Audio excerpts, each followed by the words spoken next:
gumamit ako guys ng pomfret fish. And anyway, pwede kayong gumamit ng kahit na anong isda guys na gusto ninyo. So, napakadali. And minsan guys, pwede tayong magprito ng bangus. So, yung gagawin na natin guys, ay today ay gumamit na ako ng pomfret fish. So, pinutol-putol ko siya guys kasi medyo malaki. And then, syempre, linisin natin ng maigi. Tanggalin natin yung mga, inside guys, yung mga itim-itim dyan guys, yung mga hindi na importante. So, we just have to clean it properly and rinse it many times guys. So, ayan. So, minsan guys ay gumamit ako ng fish sa recipe na to also guys. Gumamit ako ng bangus na isda. O, ayan. So, any kind of fish also guys ay pwede. So, ayan. Malinis na yan guys. At nakailang rinse na yan. So, tanggal lahat ng mga kailanganin nating tanggalin dyan guys. Importante malinis. And, ayan. So, kailangan natin siyang i-marinate guys. Unang-una, i-marinate natin siya guys into salt and peppers. So, para magkaroon ng lasa and sasarap yung ating fish, i-upgrade natin siya guys as usual sa mga recipe ko dyan guys ay ilang beses ko rin itong ginawa. Actually guys, sa mga prawns or any seafoods guys ay pwede din natin gagawin yung marination na ito guys. Alright, so ayan, peppers. Let's just be generous sa ating paglagay ng ating black peppers. Okay, so minsan kasi guys, syempre sa mga probinsya, natuto tayo na yung paglagay lang natin sa mga pritong isda ay asin lang siya guys and peppers. Minsan nga guys, sa amin noon, as in, salt lang talaga yung nilalagay namin. So, ayan. Naglagay din ako ng, and now guys, maglagay tayo ng 2 teaspoons ng turmeric powder. Okay, so yung turmeric powder natin guys ay, kumbaga, yan ang nagpapatanggal din ng fishy smell guys sa sobra. And then, 2 tablespoons ng chili powder. So, maglagay tayo guys ng mga 2 tablespoons or more. If you want more guys, ay kailangan natin mag-add. Okay, so, ganito tayo guys, mag-marinate ngayon ng ating isda.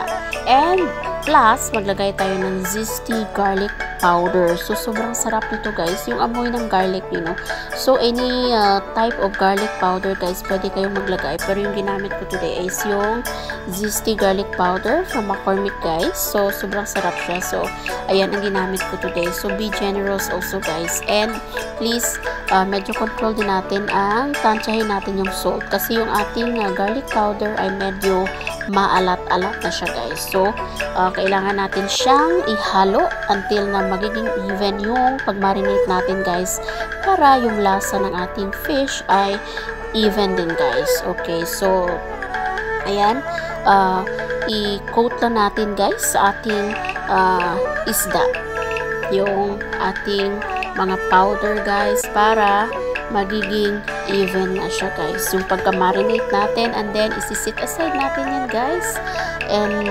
just 1 or 2 hours is okay. So more than that guys is okay also. So but if you don't have time guys, pwede ng mga 1 hour guys. Okay, so ayan.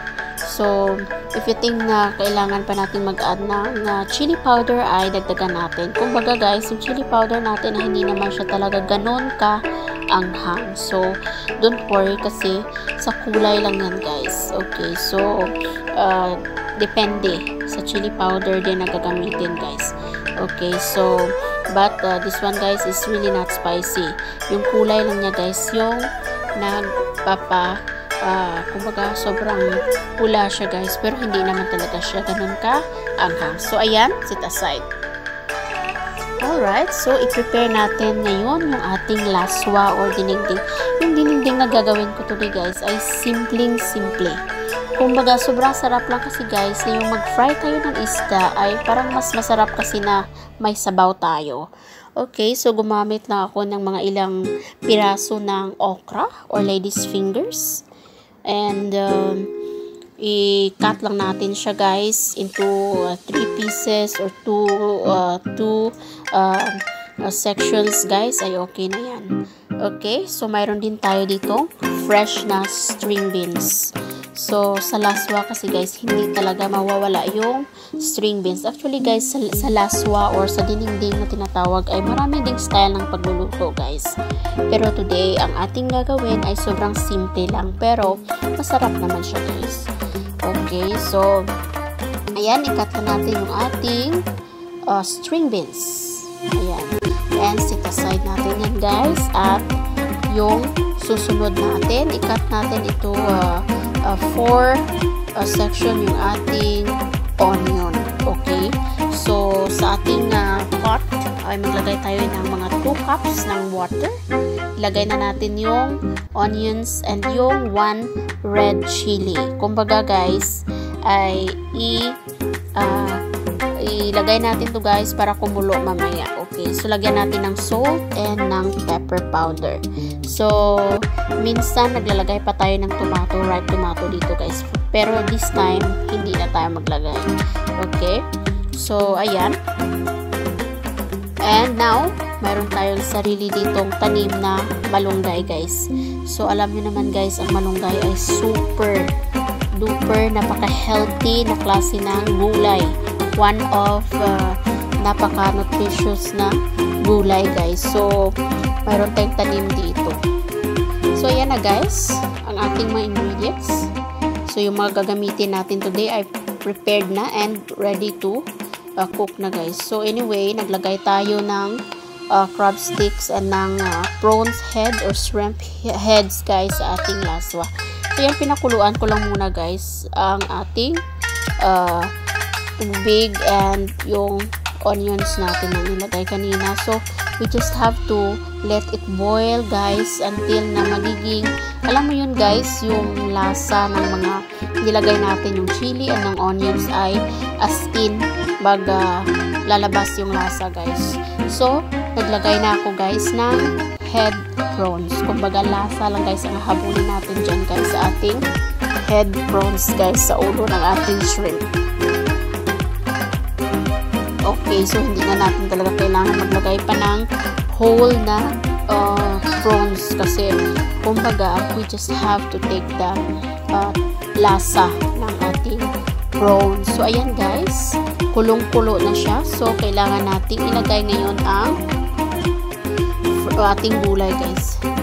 So ayan, so kumbaga naglabasan na yung lasa talaga guys.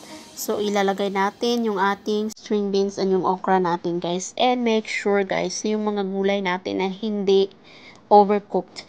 Kasi masarap kasi, guys, sa laswa or hindi siya talaga overcooked, guys. Kasi mas masarap siyang kainin pagka hindi overcooked.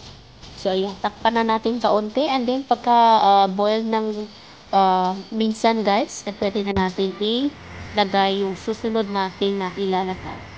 So, ayan. So, mayroon na siyang salt na ilagay natin yung salt and pepper. So, yun na naman nagpapalasa, guys. And yung lasa mismo ng ating shrimp o yung head ng ating shrimp.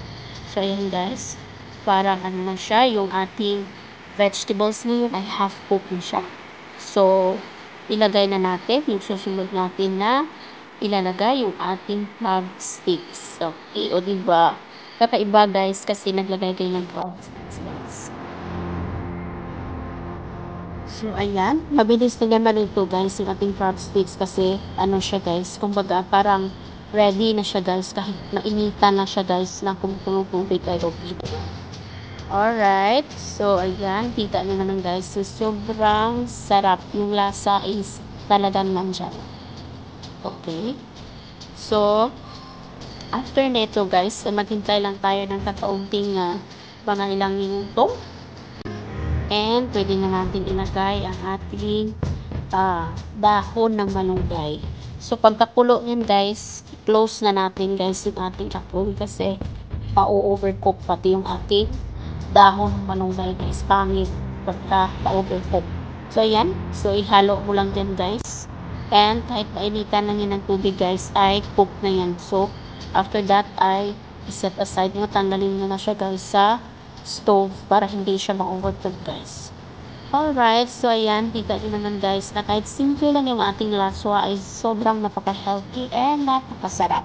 So, i-partner natin yan, guys, sa ating fried fish. Ang sarap ba? So, ayan. So, ayan guys. Kakaunting rice na kakainin natin. And then, fried fish. And then, more on tayo guys sa ating gulay. Napakasarap. So, ayan guys. So, kita niyo guys na hindi siya talaga overcooked. So, green pa yung ating mga vegetables. So, done na yun guys. Alright, so after nyan ay nandito na tayo sa pagpiprito ng ating fish. So maglagay tayo ng enough na mantika guys sa ating frying pan.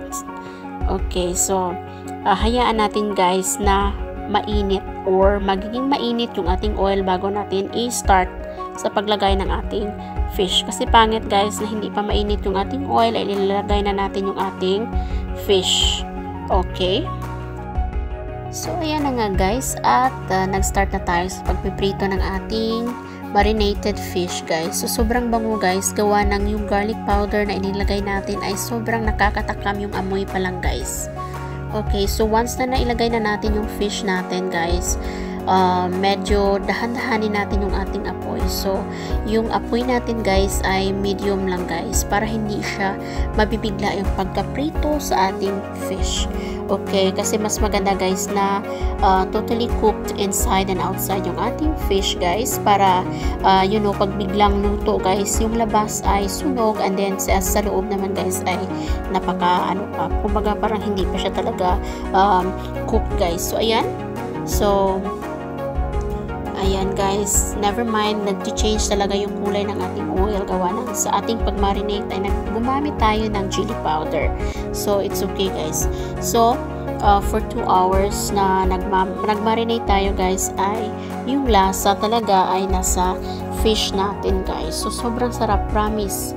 As in, nakakatakam at nakakagana siyang kainin. Ayan, so after nyan guys ay baliktarin natin para yung kabila naman yung maluluto. So ayan, ganun lang kasimple guys yung ating fish. Actually guys, marami akong recipe that I already posted there guys. If you're interested, please check it out. And mayroon tayong mga iba't ibang klase ng recipe dyan guys.